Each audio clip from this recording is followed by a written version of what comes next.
Le Sud Raid Adventure Race saison 2025, épisode 2, c'est maintenant. Plongeons dans les plus beaux spots du 05, le département des Hautes-Alpes. Si vous avez raté leur pérégrination précédente, voici une courte mise à jour. Plus de 30 équipes mixtes, évoluant par 4, sont parties à l'assaut d'un monument du raid aventure multisport. Le prologue s'est tenu à Gap où quelques équipes ont montré leur détermination à sortir du lot. Aux Aurores, direction le pays des écrins, où le départ officiel a été donné à Val-Louise-Pelvoux. Là, les choses sérieuses ont commencé et en haute altitude. C'est là que le mot course en montagne prend tout son sens. C'est chaud, commence à regarder les rivières à sec, on guette la moindre flaque. Là, je te conseille de au moins remplir ça. À 2500 mètres d'altitude, la chasse à l'eau est vitale. Être autonome et performant, savoir s'économiser en temps voulu et tout donner là où il le faut, maîtriser l'orientation à la perfection de jour de nuit, voilà ce qui fait d'elles et eux des sportifs hors normes. L'agilité sur les crêtes et dans les parois fait la différence. Sur ces via ferrata de haute tenue, il faut être efficace plus que rapide. L'équipe Capopal Expenature.fr s'est présentée en premier. Ils sont actifs depuis les premières heures de la journée et ne comptent pas baisser leur rythme, ni en fin de première journée, ni dans la nuit qui arrive. C'est dur, hein. C'est déjà très dur. Mais bon, pour l'instant, ça va. Pas d'erreur, pas de pépin.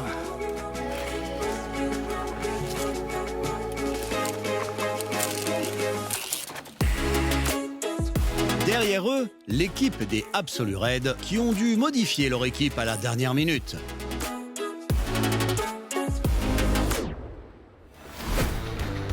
Si vous avez suivi les saisons précédentes 2021 et 2023, il manque l'iconique Chiara Casari dans leur équipe habituelle. Non mais... C'est en train de marcher. Il marche à côté de vélo. No way.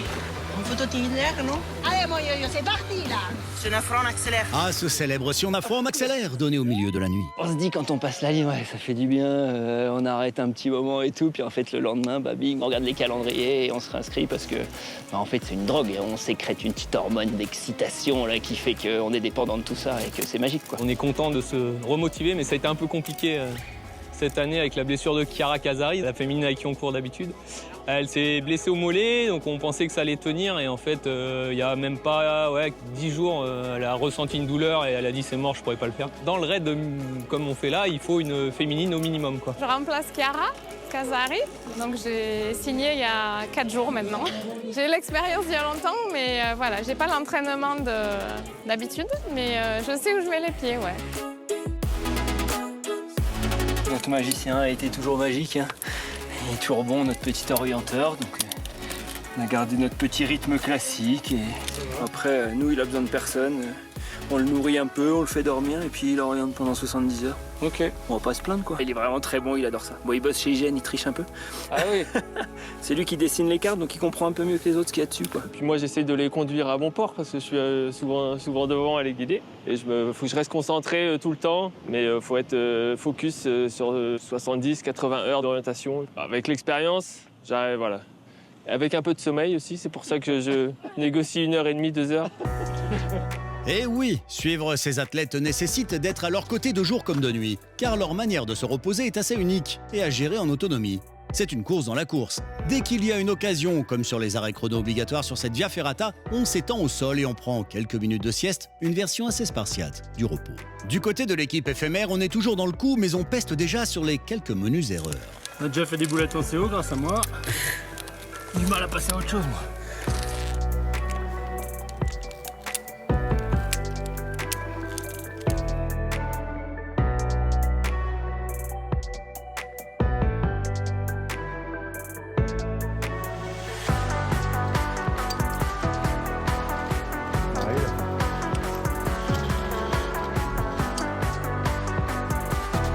Autre caractéristique nécessaire, en plus d'être hydrofuge et calorifuge, on ne peut pas être ni claustrophobe, ni subir le vertige, enfin en théorie. La Bim Bim Team est aussi en place et reste au contact des leaders avec un équipier en délicatesse quand même.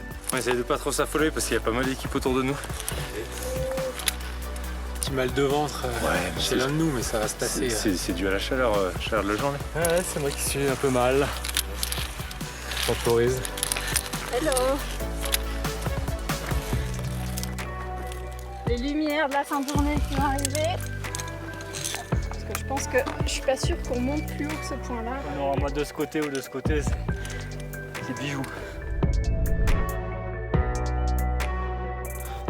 On n'est pas bien là?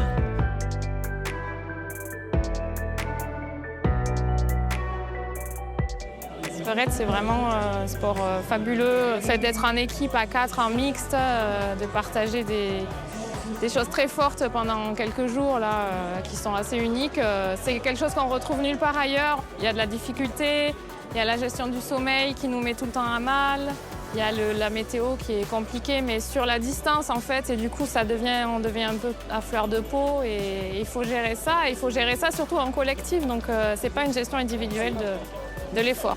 Ne rien lâcher, se préparer mentalement en sachant qu'il y aura des moments difficiles et que c'est pas parce qu'on est au fond du trou qu'il faut baisser les bras. Et voilà, et ce qui fait l'osmose à 4, en fait, il y en a toujours un qui tire un peu l'équipe vers le haut et on s'entraide comme ça, quoi. En gros, les plus forts du moment aident les plus faibles. On aimerait tous être au top pendant 4-5 jours non-stop, sauf qu'en fait, ça n'arrive pas, quoi.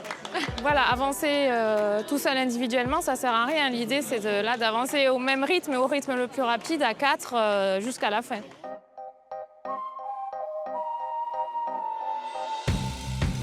En descente, à l'approche de l'ère de transition, on sent que le jour décline un peu. Et la chaleur caniculaire se fait moindre en vallée. Après un trek gigantesque et une via ferrata flirtant avec les 3000 mètres d'altitude, on pourrait croire que les organismes vont se reposer, alors qu'en fait non.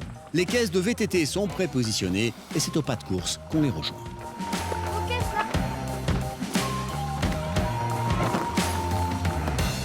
En raid aventure, on est aussi son propre mécano. Séquence montage express de son vélo. Les équipes de tête se tiennent, Absolu Raid est passé en tête devant Capopal Expenature. On a fait une belle orientation, sauf juste à la fin, on s'était un peu trompé, mais 2-3 minutes de perdu.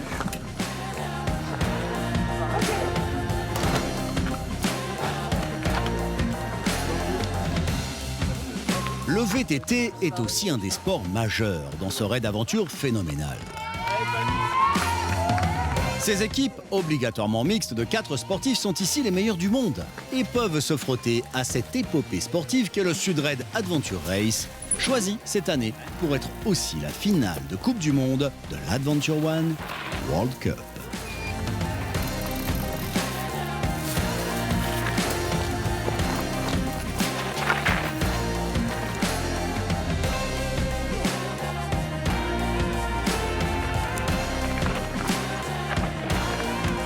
Les équipes de tête se chassent. Absolu Raid met les watts. Ils connaissent bien le terrain. Mais du côté de Capopal Expenature, on a aussi un formidable sens de l'orientation et une excellente lecture de cartes.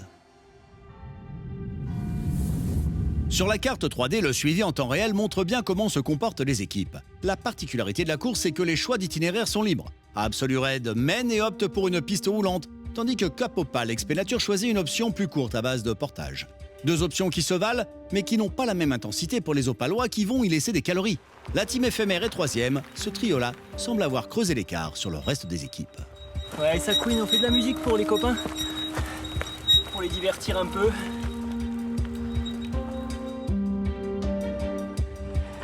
Vous avez fait un choix d'orientation là, non? Qui n'était pas idéal, ouais. C'est vu quand ça pédale, plaisir. C'est de notre faute. Ouais, ils sont pas entendus, mais ils vont se ressaisir. Et ils vont plus me faire pousser mon vélo. Chez les éphémères, l'état de fraîcheur reviendra avec la fraîcheur de la nuit. On va bientôt retrouver la fraîcheur, là, ça va faire du bien. On essaye d'égaliser l'effort. Essaye de pas trop en mettre non plus, pour personne. C'est que le début. On prend bien les jambes, ça nous permet de récupérer de la grosse section de trek. Parce que là, on s'est fait un peu plus de 3000, je pense, de dénivelé négatif. Les cuisses, elles ont ramassé là. La balise 18 est en approche. Les Absolu Raid se présentent en tête. On fait pas les malins, on prend pas la flowie. Ne pas faire les malins, ne pas risquer une chute ou une casse matérielle pour les Absolu Raid. Fanny Fréchinet le sait trop bien, elle qui a été contrainte à l'abandon suite à une défaillance d'un de ses coéquipiers sur l'édition 2021 alors qu'ils étaient en tête. De surcroît, les Capopal Expenature ne sont qu'à 20 minutes, les éphémères à 30. La nuit s'est invitée à la fête. Après une nouvelle descente et remontée avait été sur les pistes réputées depuis Saint-Vincent pour rejoindre le col de la Pousterle à 1703 mètres d'altitude. Une nouvelle ère de transition où l'on remise les vélos pour repartir à pied. C'est à nouveau en orientation qu'il va falloir être impeccable et de nuit. Une boucle en pleine nature avant de remonter en selle. Sur cet AT, cette nuit va être multi-active. 2 heures du matin, les premières équipes sont en approche de l'Argentière-l'ABC. Généralement, quand un lieu porte le préfixe argent, c'est qu'il y a eu exploitation minière de ce métal. L'ancienne mine d'argent du Fournel fait sa nocturne spéciale Sud-Raid Adventure Race. Les parois vont briller de 1000 feux de frontal. Entre boyaux serrés et galeries plus largement étayées, il y a 14 balises. De la 42 à la 56, à trouver dans le bon ordre. Du ludique certes, à condition toutefois de ne craindre ni l'humidité, ni d'être claustrophobe. C'est la bonne ?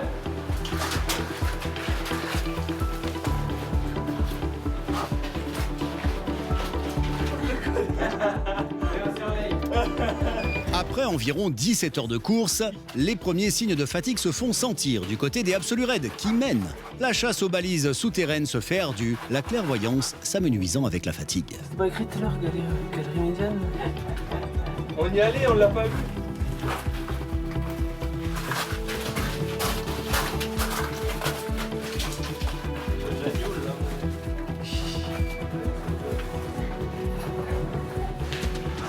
Les mines, c'est quelque chose qui parle pas mal à l'équipe capopalexpnature.fr. C'est déjà bien. Oui. Non, c'est là. Non, c'est là, c'est ce gros boyau là. Au cœur de la nuit, la mine commence à résonner des voix des 3 équipes de tête. Signe que les écarts sont toujours aussi faibles. La moindre erreur se payera cash. Maintenant, on va... Pendant que certains s'extraient des ténèbres souterrains pour rejoindre les ténèbres extérieures, d'autres plongent à leur tour dans la mine. Le top 5 reste serré, avec les équipes éphémères, la Bim Bim Team et les XTTR Sud-Raid MUC, efficaces et à l'affût, car pas encore vraiment distancés. 3 heures du matin, les premiers à arriver sur l'AT6 et l'aire de transition VTT Packraft à l'Argentière, l'ABC, vont profiter d'une dark zone. C'est un départ du Packraft, une petite dark zone. On va dormir un peu. Et là, la particularité de la T6, c'est qu'il y a une dark zone, c'est-à-dire que les équipes ne peuvent pas embarquer sur la Durance avant 6h15 pour des raisons de sécurité. La Durance est une rivière de classe 2 avec des passages de classe 3. Donc voilà, on préfère que les équipes passent de jour sur cette rivière. 18 premières heures intenses. Les premiers vont recharger les batteries, 3 heures pour les 2 premières équipes. Ceux de l'arrière vont soit faire l'impasse sur le sommeil, soit bivouaquer à la Belle Étoile en bord de tracé. Il reste 2 épisodes pour savoir qui sera sacré vainqueur de ce Sud-Raid Adventure Race 2025 et sera au passage sacré champion du monde de l'Adventure One World Cup. A tout de suite.